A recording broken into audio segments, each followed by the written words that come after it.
At the same time that happened, homelessness in what we claim proudly to be one of the most economically advanced countries in the world went up by 17%. So it's not hard to see. Look, if I lend somebody £10 and say, I'm going to give you £15 back, obviously I'm going to take £5 from somebody else and screw them over. Okay, so Sohail is responding. Yes, I still have to go to Raymond, on what Mr. Bajaj said. Sohail first. While I appreciate well, I think that tax policy is a large part of the problem, whether it's in the United States or in India. 1 minute, 1 minute. Okay, Craig, 1 second. Mr. Vickery, please complete, and Sohail after that. Raymond. Yeah, Mr. Vickery. I think that tax policy is a large part of the problem. In the United States, under the George W. Bush administration, we had tax cuts which very much favored the 1%, which is at the root of much of this problem here in the United States in regard to taxes. It's really not legitimate to say that every problem can just be solved by tax cuts, particularly tax cuts for the wealthiest 1%. But unfortunately, there are people in the United States who believe that any problem can be solved just by doing away with taxes. And that's just not true. Taxes are the price you pay for civilization. But one of the problems, it seems to me, is being able to not throw the baby out with the bathwater. This business that somehow you could just get rid of capitalism and that's all the problem is just wrong. If we didn't have market-driven economies in India since 1991, you would never have had the progress in India or with U.S.-India relations. So it's not capitalism and it's not markets which are the problem, it's how those markets function and whether or not they're skewed unduly to the top 1% as opposed to the 99% of the people. That's true. My question on taxes purely, I'd like to add, Raymond, was only in the context of the growing view among some people, including quite a few people in India. You want to reduce inequity, you tax the rich more. That was the context of my question to Mr. Bajaj. Sohail wanted to come in as a response to Craig. Sohail. I just want to say that, apart from this wonderful economics lesson on primetime television, there are 2 or 3 critical things that we must recognize. As Raymond agreed with me, you need a conclusive definition of what Occupy Wall Street movement is all about.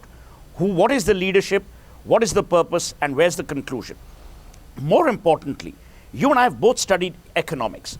The redistribution of wealth happens in 2 ways, either through robber barons, which happened at the turn of this last century in America, or it happens through fiscal policies and responsible fiscal policies. The tragedy is that in most countries of the developed world, these fiscal policies were sent adrift. I mean, in 2008, the banks collapsed because the banks were irresponsible. How many bankers and how many heads of those investment banks went to jail?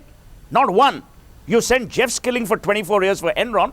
Did you send the head of Goldman, why don't you like symbolic redistribution of wealth? Why don't you like? Because somebody earning $2,000 a month in India is paying the same tax rate as Mr. Bajaj. Because, my friend, the symbolic redistribution of wealth is just that, symbolic. We need real change. Craig is right. A country of England's economic prowess at one time cannot afford to have the kind of homelessness it does. It cannot afford to have unemployment that it does. America is sitting on 9% unemployment, but does America have the courage to take on China, which continues to prevent the yuan from being indexed to any foreign currency? I mean, these are real issues. So it's geopolitical. It's not about Wall Street. Wall Street, Occupy Wall Street makes for a good advertisement, but life is more than a slogan. We're not selling sugared water or a credit card here. You know, so if you want to bring real change for real people, first do the following. Establish a leadership for this movement. You're deriding the whole movement. I'm not deriding it. You're deriding the movement. Or no, I'm not deriding it. I'm not deriding. I'm just telling you where the reality is. So ask Mr. Bajaj if he thinks I'm deriding it. Okay, but I don't... Rahul, am I deriding it? Well, Mr. Bajaj is in strong agreement. No, you are not. There you are. Well, okay. I think that the reality is that what's happening on Wall Street drives the political. You don't have to be a Marxist to understand that political contributions and what happens in the economy drives much of what happens politically. It was your And so president, you Bill have to Clinton, be who able to pardoned start Mark somewhere. Rich, a tax fugitive. Okay.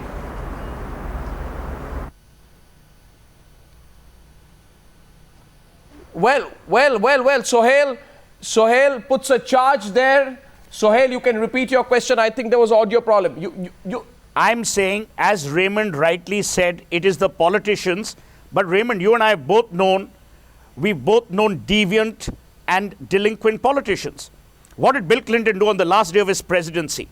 He pardoned Mark Rich. Who was Mark Rich? The biggest tax fugitive in those days in American history.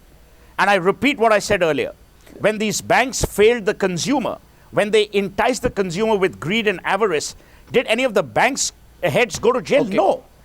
What happened? The American consumer, through TARP, refunded these banks, and these banks were supposed to give credit to consumers, and nothing happened. Well, but the problem is not one of just of delinquency of individuals. It's how the system works and how the system is set up. What enabled the irresponsible conduct of bankers in the United States was doing away with the distinction between investment banking and regular banking. So what happened is that the people who were doing the speculation could use other people's money to be able to do it. That's not a question of individuals being greedy or pardoning Mark Rich or something like that, all of which is subject to legitimate debate. But it's a question of how the system is going to work, and that goes back to the question of Mr. Goswami in regard to tax policy.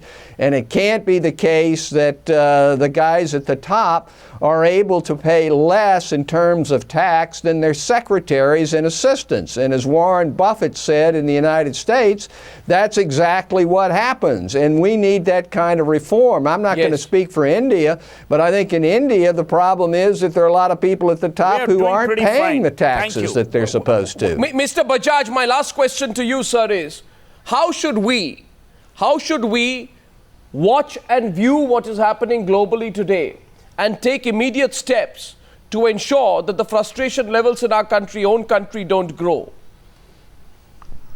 The answers are not easy, but first of all, a slight comment in what was said that a lot of top people, the top industrialists are not paying their taxes. He doesn't know, and I'm sorry to say he doesn't know what he's talking about.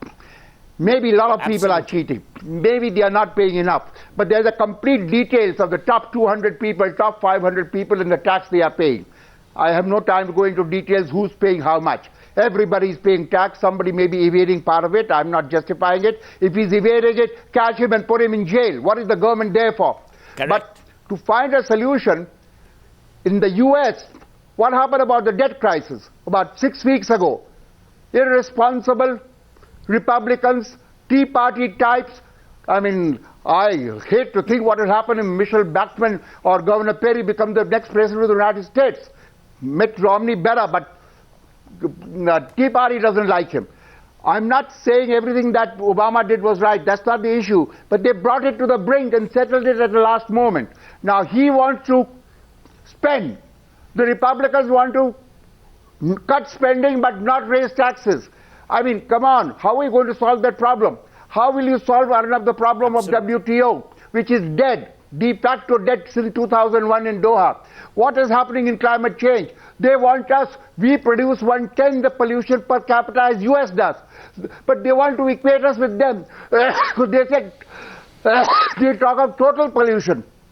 I have 120 billion people. Will you compare my total pollution with that of Singapore?